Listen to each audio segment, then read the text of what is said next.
Today is the 18th of December.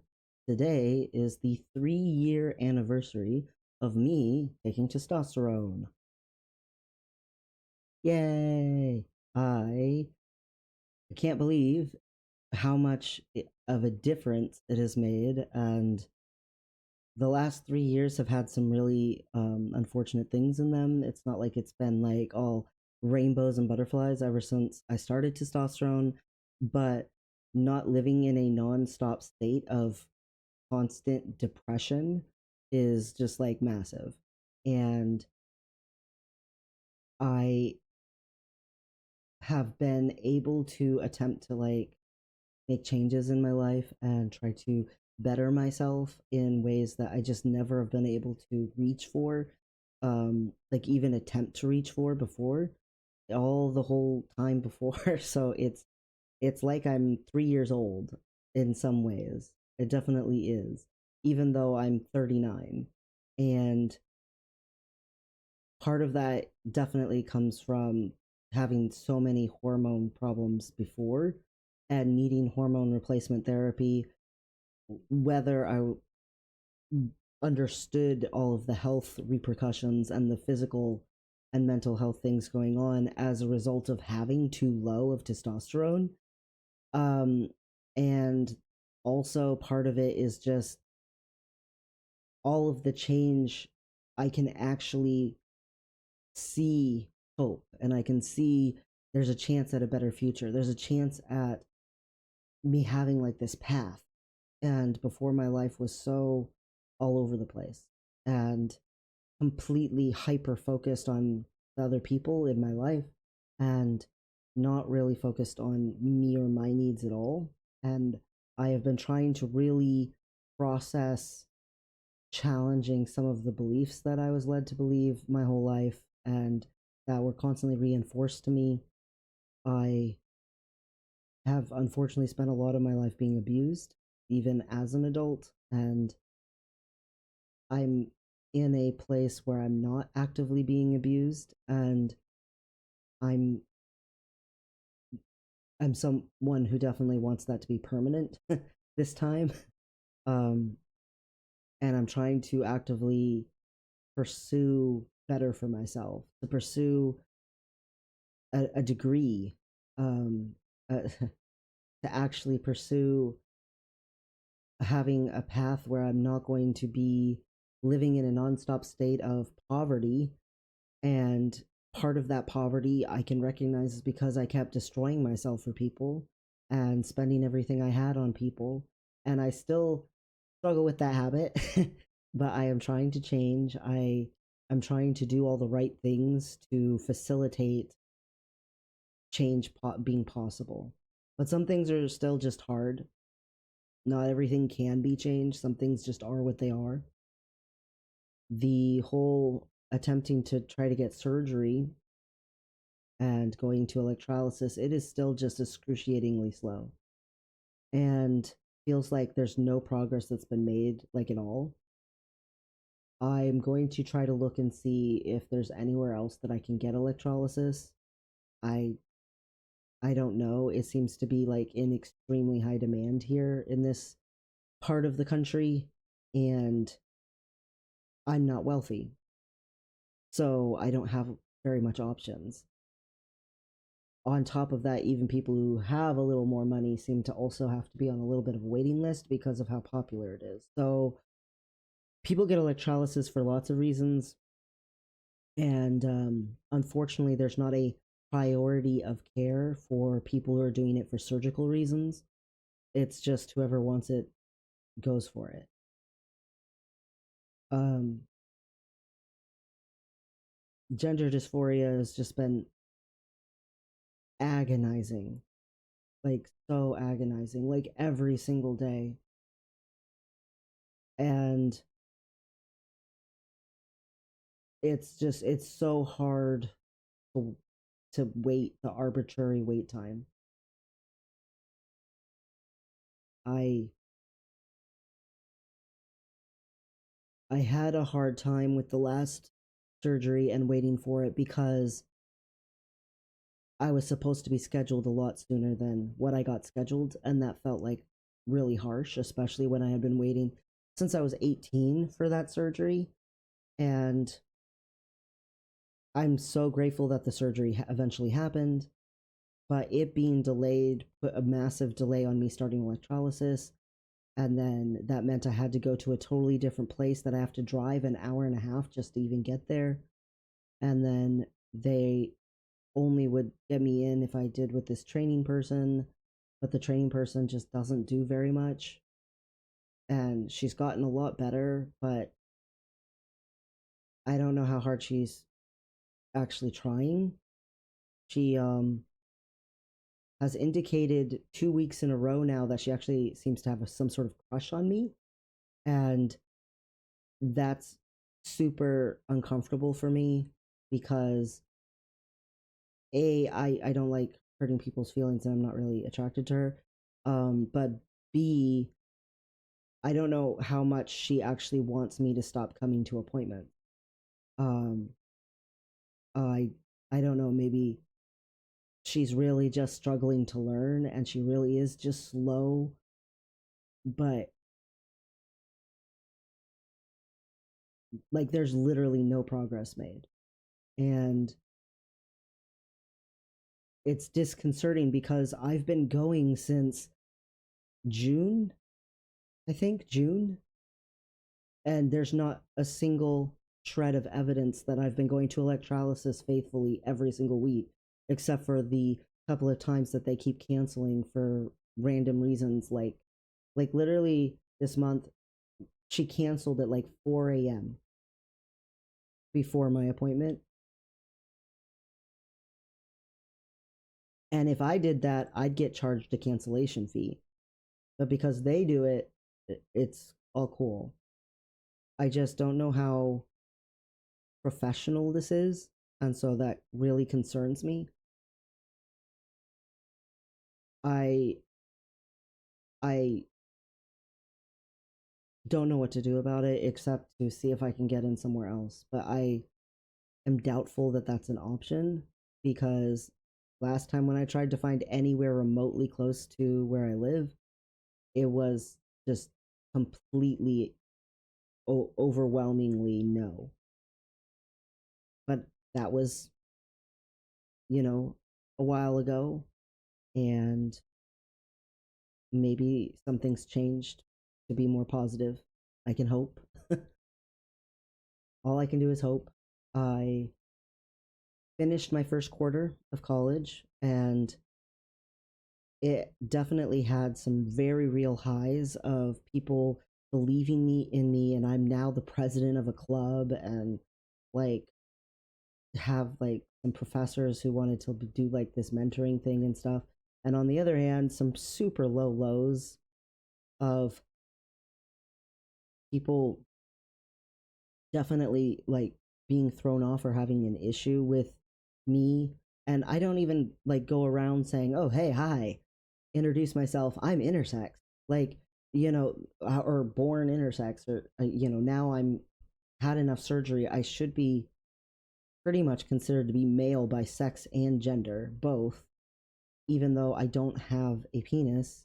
Like, that's the only thing that's really missing is the external parts. Like, internally, I am fully male at this point. There's nothing else left of all of the deformities that I was born with, and or at least of those involving reproductive parts. I still have an underdeveloped nervous system. I still am slightly smaller on one whole side of me than the other side. Like, I still am super short. So like some parts of things, there's no medical advancement into how to cure that or deal with that. But I've had enough surgeries. Like, by sex and by gender, I am male. But people don't think of it that way. People don't respond to it that way. Um, there's there's just been a lot of me being like this weird circus freak curiosity thing, which is less bad than the outright repulsion thing. And like the guy who all quarter wouldn't go through the threshold when I held the door open for class to go into the classroom. He just would not do it, and I knew he had a problem with me, but he I knew he didn't know what his problem with me was. And then he finally made like a full-blown stance on the matter with me and the professor, and was like, yeah, I'm not comfortable coming back into class in person. I'm not coming in person anymore. like like that sucks. But what really is the worst to me actually is there was someone who I thought was genuinely becoming my friend, and I finally got up the nerve to bring up how much it meant to me, because I was like born abnormal, and it's always been hard for me to make friends. It's always been hard for people to accept me because I am a little different, and they sort of very quickly shut that down and didn't really want to talk about that, and kind of just quickly left, and have not spoken to me since, like not even a word. And we were talking like quite a bit, so I am worried that that was too much for them to know, and I don't have that person as a friend after all. And it's really frustrating to have been born in a way that people automatically associate with sexual deviance, in a way that is so taboo. And I thought this person wouldn't react the way that they did, but they did. Like they were just so uncomfortable. Like it was just like this awkward, haha, yeah, great, okay, bye. Like really, and I didn't even go into detail. I just said, I'm kind of a medical anomaly. Like I didn't say any. I was trying to make light of it, like it's a joke or something. Like it's not that big of a deal. Like this doesn't need to be a big thing, and it's just a big thing to me that you're my friend, and it means a lot to me. And yeah, I shouldn't have even tried to talk about it with them. I guess I don't know how to gauge when things are too much, because I feel like I'm always too much.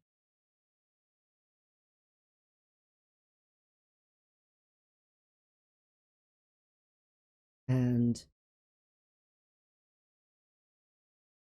it's really hard to tell when someone's offering just like a surface level friendship or like actual friendship, because most people either just full on step back from me, like even their body language, like full on step back from me, or else treat me like I'm like invisible or something. And it's just an automatic acquaintance ship, and could never be friendship. So when friendship's there, it's really hard for me to tell, is this like even something I should trust? But it's been months of this person being very consistently trying to seem like they wanted to be my friend. So I thought, it's been more than 3 months.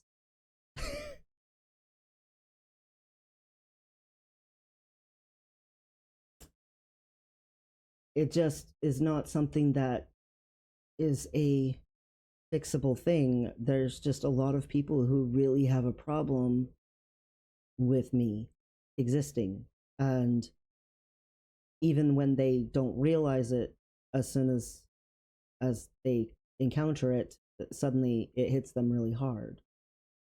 And most people, it's just that they can't imagine anyone being in love with me, or wanting to be sexually intimate with me, or wanting to have a life with me or something like that. Most people can't imagine that, and that's hard. But it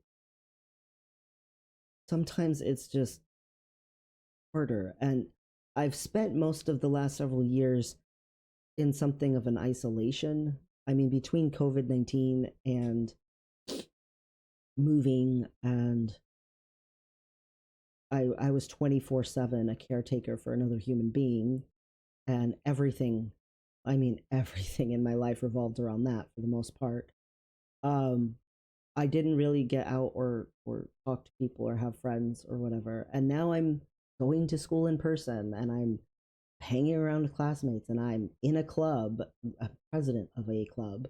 Like, it's really a lot, because if I don't go out in public, then I cut myself off from all of the positive and good things that are possible to happen and the opportunities. But if I don't go out in public, then all the bad things don't happen either. And the negative experiences and the opportunities for people to hurt me.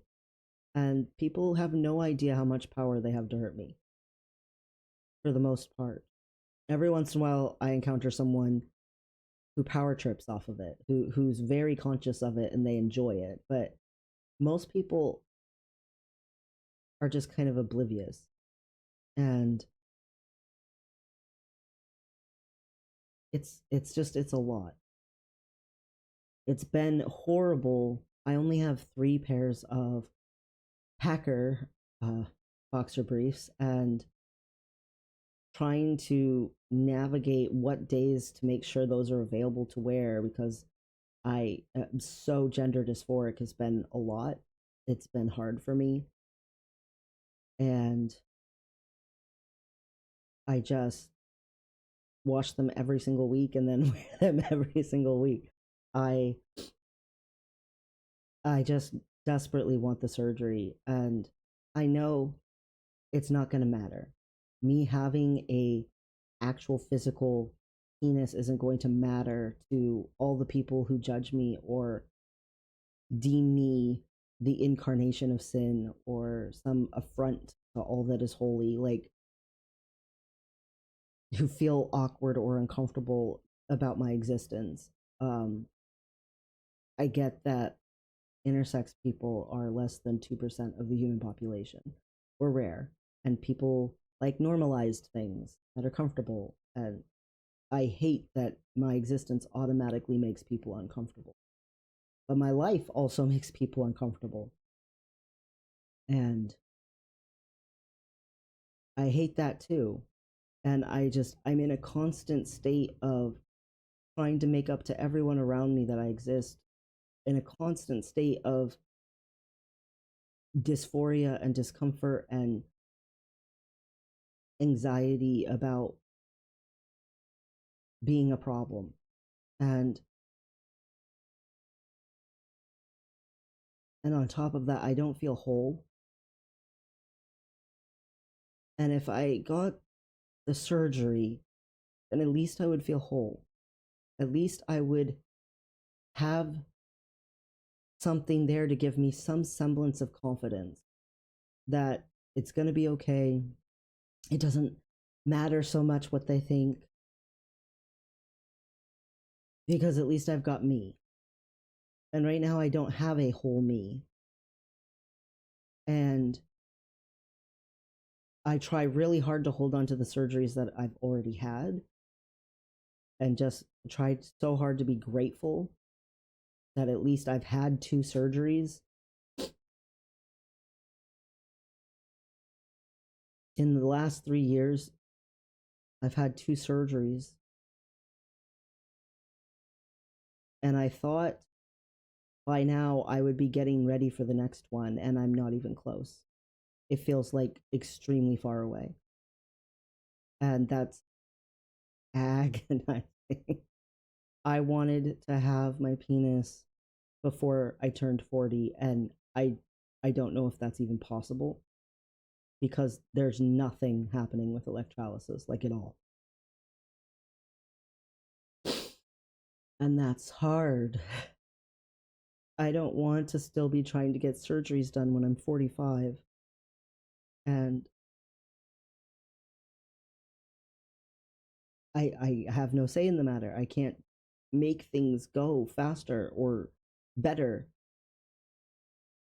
So I'm trying to get a degree in the meantime as a distraction and go to classes and fill my time. But right now, the quarter just finished and it's holiday break, and I have all this nervous energy that I don't know what to do with. And I can't even talk to the person I thought was becoming my friend because they literally have just dropped off the face of the planet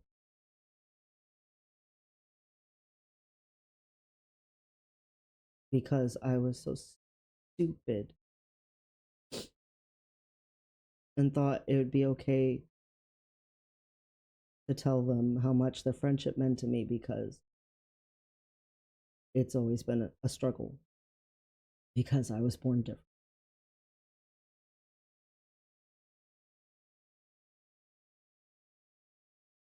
I shouldn't have done that.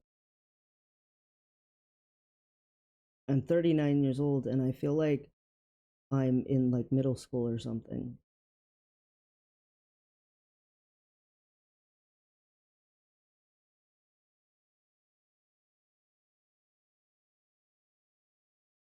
I would love by this time next year to be able to say that I have somehow gotten to that surgery. I don't know if that's possible, but I hope it is because I need that surgery so freaking bad. And I still have at least minimum 2 surgeries after it.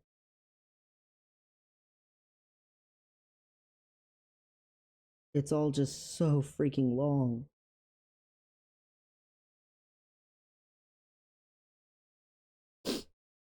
It's so frustrating to me that I might be graduating college and graduating being done with surgery around similar times. Like that's overwhelming.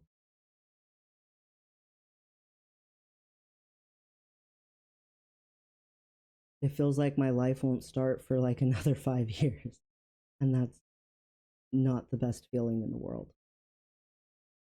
But even once it starts, I don't know how much of this will go away. I don't know. I picked a job that I could do remotely. And so when I get my degree, technically I don't have to be around people and I don't have to deal with the painful parts of things. And on the other hand, if I stop going out in public, I lose all the opportunities for the good things that can happen.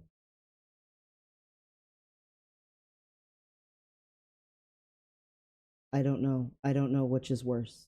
I don't know.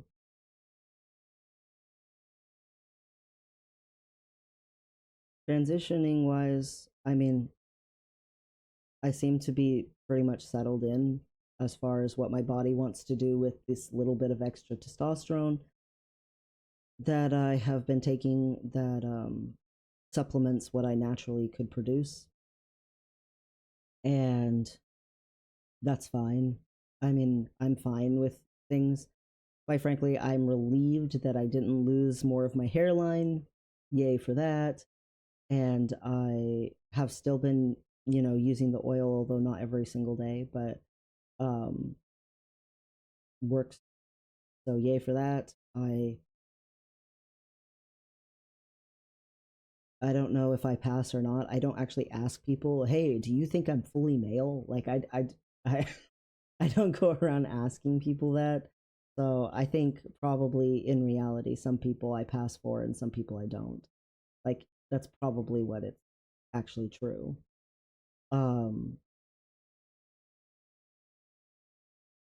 is what it is with that.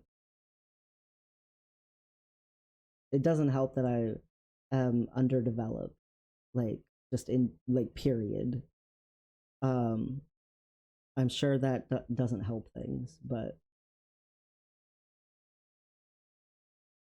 I'm really trying to move on and better my life. And it just feels so far away.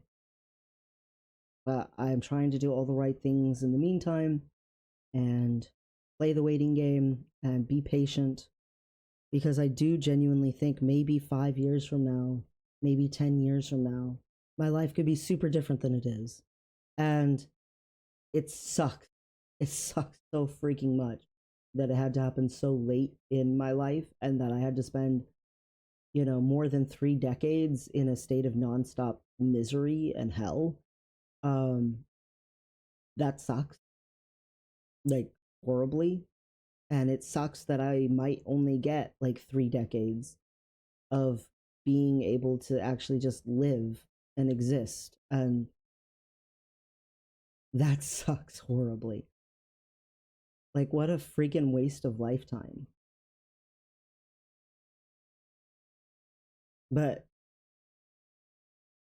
I will be grateful for every single day that I do get. Whenever I finally get to those days, I just wish they felt closer. I just wish they didn't feel so far away. But I am relieved. I've been on testosterone for 3 years. I mean, even at the 2 year mark, my bone density was just so much better. My bone density is actually pretty good, and I actually have a little bit of muscle density now, which is like, I've always been way more muscular than, obviously I was more muscular than girls. Because I was only like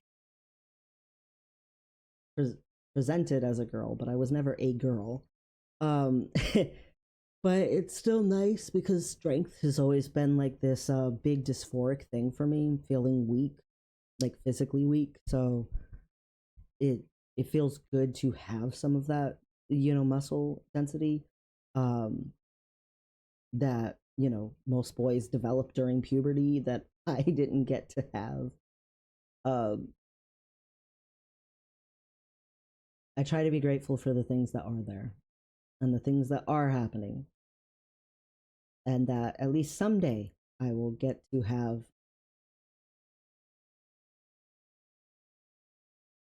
just a life, just that. I don't know if getting to that point will make it so people stop treating me like a freak of nature. Probably not. But I hope. I don't know what else to do or say except that I hope. And the holidays are almost here, and my parents are actually down visiting, so I get to spend, you know, Christmas with my parents for the first time in years and years. And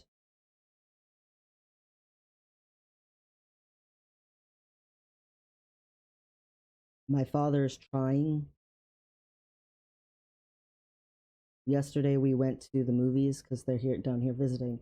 All a big group of family together to go to the movies, and my parents invited some of their old friends, and it was very weird because I did not look like this the last time they saw me. It's been a long time since they've seen me, and before they thought I was a girl, that I was just a lesbian, and I used to babysit their kids, and so they brought one of the their kids who's now an adult, who's now grown, which was mind boggling. Like she used to be down to like my hip, and now she's like taller than me.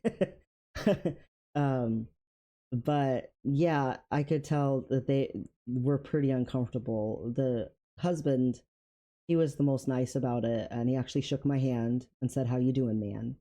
So that was nice of him. I appreciated that. That was a good gesture. But I could tell his wife and the daughter were just like, they were cringing. Like, they were very, very standoffish. And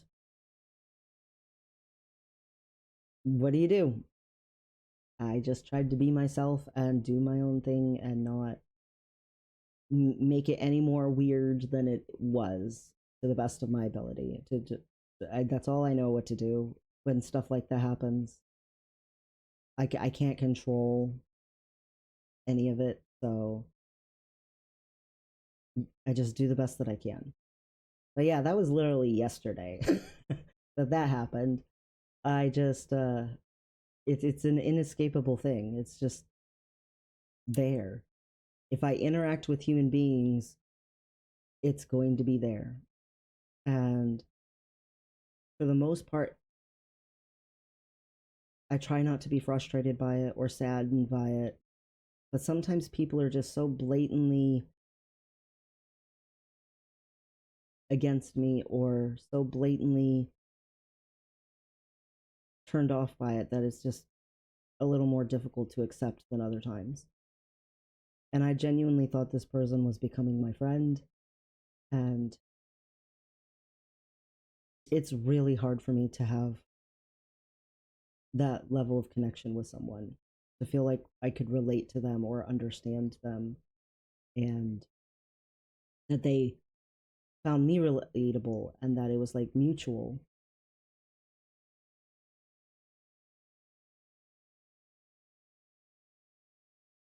I worry about the club. We went out and hung out some and stuff, and people started asking me about myself, as people do. And it somehow got brought up that I was raised in kind of like a cult. And so then they were wanting to know, well, how did I get out of that situation? And I was like, well, 2 days after I graduated high school, I, le- I left. And I could tell people were a little uncomfortable. And I was like, I'm sorry, I don't like making people uncomfortable. Uh, and they were like, oh no, we just don't know what to say. It's, kind of a thing. Um, like I didn't even tell them about like the abuse or the, like I didn't even bring up the poverty or the circumstances of my birth, and that you know, like I left out basically everything, and they still were that uncomfortable. And what do you do? I don't know. I don't know that. I don't know. Hopefully, a year from now, I will be saying something different. I will be saying, oh wow, the club's going so great, and I love being club president, and all my club members love me, and it's awesome, and we work together, and we're a team. And I'll be saying, oh yeah, I have these friends, and they don't care, and it doesn't bother them in any way, shape, or form, that I was born intersex, or that I am underdeveloped and have GHIA and all this crap. Like, and ADD and PTSD. I have like all the annoying disorders, like the super irritating ones. But no one is more aware of or frustrated by the fact that I am annoying than me. And if I could help it, I would, in a heartbeat. So, yeah, such is life. Hopefully, a year from now, I will have something better to say. Because I remember a year from now, I'll at least be closer to the surgery, if not, maybe somehow a miracle will happen and the lights will descend down from the heavens upon me, and the earth will spring forth with goodwill, and I could maybe even have surgery actually have happened by then and be in like some sort of recovery or something. Like, I want that so bad. So bad. We will see if that happens. But I am in a better spot than I was last year. Last year, yeah, physically my health was doing significantly better, but I had just been abandoned, and I wasn't sure what I was even going to do. And quite frankly, was probably dealing with some Stockholm syndrome. And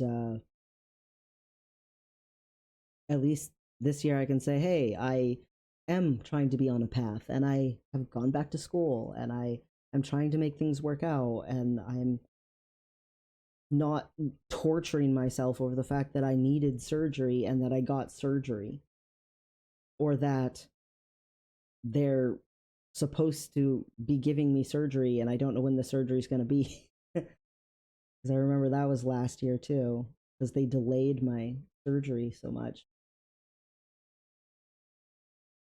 I wish the medical systems in the United States were better, but unfortunately, they are what they are. Anywho, I guess I've said enough. So, yeah, happy 18th. Happy 3 years. Oh, I should do the thing. Hello, I'm Lil, and this is my voice 3 years on T. I don't think it's any different than last year, but whatever. Anywho, happy holidays. Bye.